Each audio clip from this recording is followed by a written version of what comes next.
Всем привет! Покупатель пришел забирать автомобиль у оборзевшего дилера с судебными приставами. Машину у продавца пришлось буквально изымать, так как у клиента требовали доплатить сверху еще 50%.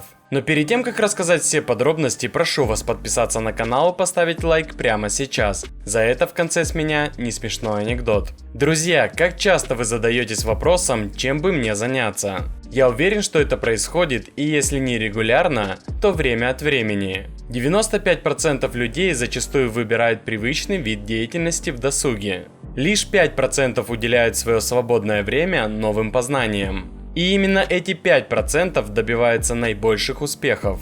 Сейчас, как никогда, одним из самых перспективных видов деятельности считается трейдинг. Прибыльные сделки, подробный анализ рынка, индивидуальная стратегия торговли. Все это вы найдете в канале Trader Selection. Автор ежедневно делится своими результатами. Вместе с Вадимом Лазаровым ты научишься торговать криптовалютой, получая максимальные показатели, соблюдать все риски, инвестировать в монеты с огромным потенциалом. Можно продолжать бесконечно. Поэтому не упускай возможность и переходи по ссылке. Подписывайся на канал. А мы продолжаем. Житель Калининграда приобрел автомобиль еще в феврале этого года, заключив с официальным дилерским центром договор купли-продажи. Он полностью оплатил покупку, однако автосалон не отдал ему транспортное средство в сроки, потребовав дополнительно доплатить еще 50%.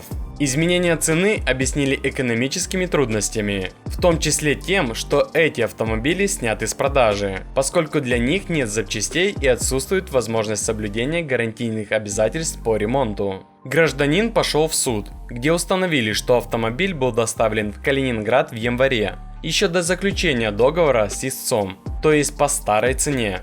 В автосалоне не смогли предоставить суду доказательств возникновения трудностей в ведении экономической деятельности, вынудивших снять автомобили с продажи, а также обстоятельств непреодолимой силы, препятствующих выполнению обязательств по договору. Суд обязал организацию должника передать автомобиль покупателю, а также взыскать неустойку, компенсацию морального вреда и штраф в размере 1 миллиона рублей. Решение суда поступило в отделение судебных приставов по особым исполнительным производствам УФС СП России по Калининградской области. Судебные приставы выехали по адресу автосалона, вручили требования и разъяснили, что если автомобиль не будет передан покупателю в сроки, установленные для добровольного исполнения, последуют меры принудительного характера, арест имущества и денег на счетах. Не дожидаясь принудительного взыскания, руководство дилерского центра добровольно передало автомобиль покупателю и перечислило 1 миллион рублей. Права взыскателя полностью восстановлены, а от меня ему респект, что пошел в суд и разобрался с беспределом. Ну и обещанная мною шутка юмора. Происшествие в мединституте. На экзамене по латыни двоечник Сидоров нечаянно вызвал дьявола.